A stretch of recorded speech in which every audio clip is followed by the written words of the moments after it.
ሰላም ቤተሰብ እንደምቆያችሁኝ፣ እግዚአብሔር ይመስገን እኔ ጋ ሁሉ ሰላም ነው። ዛሬ ማንም ያልነገራችሁን የሂና አጠቃቀም ለጥቁር ፀጉር፣ ለሽበት በደንብ አድርጎ እስከ 3 ወር እስከ 6 ወር የሚቆየውን አጠቃቀም ነው የምነግራችሁ ማለት ነው። እንግዲህ እዚህ ጋር በቁም ነው የቀረጽኩ። ስላቀራረጼ ይቅርታ እየጠየቅኩኝ ዋናው ከመልእክቱ ነውና በደንብ አድምጡኝ ማለት ነው። እንግዲህ ለጥቁር ፀጉር ወደ ሂና ከለር ለመቀየር ሆነ ለነጭ ፀጉር ለሽበት ሂና በደንብ አድርጎ ለ6 ወር አልፎም እስከ ዓመት ድረስ እንዲቆይልን የምናደርገውን እኔም ሰው ተጠቅሞበት የነገሩኝን የውጭ ዜጎች ማለት ነው፣ ህንዶች ናቸው። እስቲ እንመልከተው። እንግዲህ ተከታተሉኝና በመጀመሪያ ደረጃ ፀጉራችንን በደንብ አድርገን እንታጠባለን። ከቅባት ነፃ እናደርገዋለን ማለት ነው እና በፎጣ እናደርቀዋለን። በጣም ብዙም ባይደርቅ ችግር የለውም።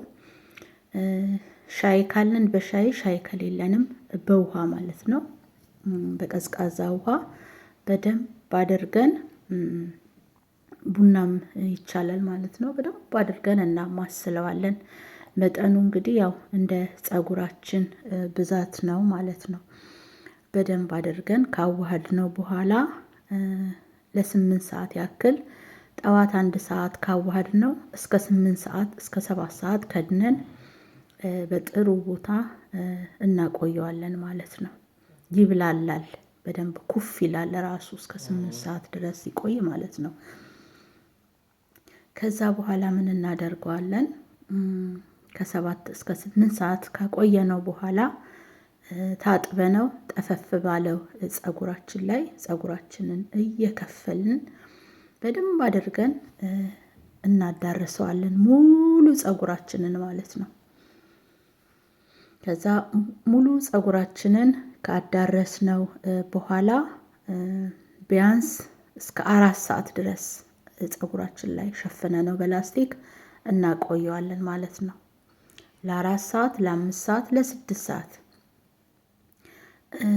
ለግማሽ ቀን ቢሆንም ችግር የለም። እስከ 8 እስከ 7 ብታቆዩት ምንም ችግር የለም እና ትንሽ ሎሚ ካላችሁ ሎሚ ትንሽ ጠብ ታደርጉበታላችሁ። እዚህ ጋር እንደምታዩት ሎሚ ከሌላችሁ ደግሞ አፕል ሳይደር ቪኒገር በክዳኑ 1 ትጨምሩበትና በደንብ አዋህዳችሁ እንዳልኳችሁ ለግማሽ ቀን ለ8 ሰዓት ታስቀምጡታላችሁ። ከዛ እንግዲህ የምንጠቀመው በንጹህ ፀጉር ላይ ነው ብያችኋለሁ። ከተጠቀምን በኋላ ከተቀባነው በኋላ አሁንም መልሰን 7 ሰዓት 8 ሰዓት ፀጉራችን ላይ እናስቀምጠዋለን። ቶሎ አንታጠብም፣ በደንብ እስኪይዝልን ማለት ነው። እንግዲህ ከ6 ወር በላይ እንዲቆይልን አይደለ? እንደዛ ሰዓት እናቆየውና ምን እናደርገዋለን? በቀዝቃዛ ውሃ፣ በትኩስ ውሃ አይደለም፣ በቀዝቃዛ ውሃ እንለቃለቀዋለን ማለት ነው። እንግዲህ እዚህ ጋር በደንብ ስሙኝ። በቀዝቃዛ ውሃ በምንታጠብበት ጊዜ ቤተሰብ ሻምፖም የለም፣ ኮንዲሽነርም የለም፣ የፀጉር ትሪትመንቶችም አይኖሩም ማለት ነው። ይህንን ሂና የምናስለቅቀው በቀዝቃዛ ውሃ ብቻ ነው ማለት ነው። ከፀጉራችን በቀዝቃዛ ውሃ ደጋግመን ከታጠብን በኋላ ምን እናደርገዋለን? በፎጣ ፀጉራችንን ጠቅልል አድርገን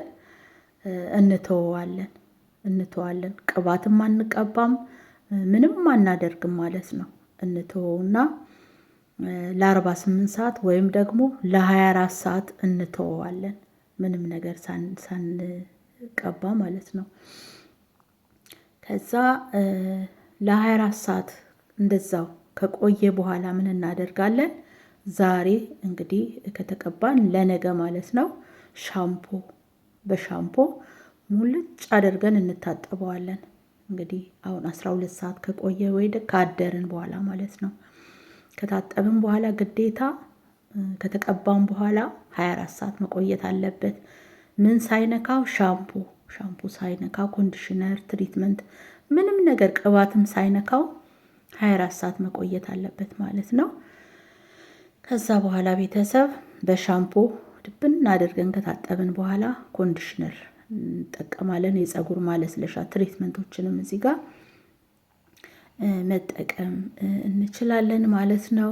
ከዛ በቃ ሂናችን አመት በሉት አመት 8 ወር 9 ወር በቃ ከ6 ወር በላይ ፀጉራችንን እንደያዘ፣ ፀጉራችን እንደፋፋ፣ ፀጉራችን እንደጠነከረ፣ ፀጉራችን እንደዚህ ውብ እንደሆነ እንዳማረ ቅልት እንዳለ ይቀመጣል ማለት ነው። እና እኛ ብዙ ጊዜ የምንሰራው ስህተት ምንድን ነው? ሂና ስንቀባ እንቀባለን 1 ሰዓት 30 ደቂቃ 2 ሰዓት ካስቀመጥነው በኋላ በሻምፖ ድብን አድርገን ያንን የተቀባነውን ሂና ከስር መሰረቱ ጥብ አድርገን እናስለቅቀዋለን ማለት ነው። እና ከዛ ከታጠብን በኋላ ኮንዲሽነር ትሪትመንት በቃ ብዙ ነገር እያለን ምን እናደርጋለን?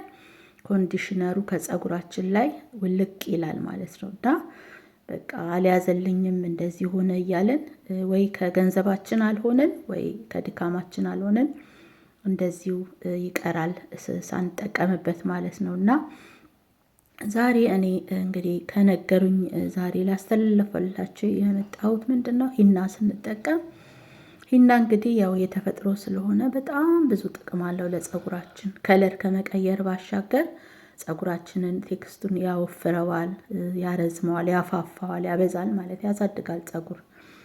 እና ዛሬ ልነግራችሁ የፈለኩት ምንድን ነው ቤተሰብ፣ አንደኛ ከበጠበጥ ነው በኋላ ለ8 ሰዓት ለ7 ሰዓት ከድነን እናስቀምጠዋለን በንጹህ በደረቅ ቦታ። ሁለተኛ የምንቀባው ፀጉራችን ቅባት እንዳይኖረው ምንም ነገር እንዳይኖረው ከታጠብን በደንብ ፀጉራችንን ከታጠብን በኋላ ነው የምንቀባው። በጣም ብዙም ይሄን ያህል ባይደርቅ ችግር የለውም ፀጉራችን ማለት ነው። የምንበጠብጠው በውሃ ሊሆን ይችላል፣ በሻይ ሊሆን ይችላል፣ በቡና ሊሆን ይችላል፣ ችግር የለውም። ከዛ ደግሞ ትንሽ ሎሚ፣ ከዛ ደግሞ አፕል ሳይደር ካለን እንጨምራለን፣ ከሌለንም ችግር የለውም ማለት ነው። በመቀጠል ደግሞ ከተቀባን ፀጉራችንን በደንብ ካራስነው በኋላ ቅቤ እንደምንቀባው ማለት ነው። ካራስነው ፀጉራችንን ደጋግመን ከተቀባነው በኋላ ሸፍነን አሁንም ለ8 ሰዓት ወይ ለ7 ሰዓት ነው ፀጉራችን ላይ የምናስቀምጠው። በመጨረሻ ደግሞ ካቆየነው በኋላ ፀጉራችንን የምንታጠበው በንጹህ በቀዝቃዛ ውሃ ብቻ ነው። ሳሙናም አይነካንም፣ ኮንዲሽነር አይኖርም፣ ትሪትመንቶች አይኖሩም፣ ሻምፖም አይኖርም ማለት ነው። ይህንን በውሃ ብቻ የተለቃለቅነውን ሂናችንን ለ24 ሰዓት ቅባትም ምንም ሳንቀባ እናስቀምጠዋለን ማለት ነው።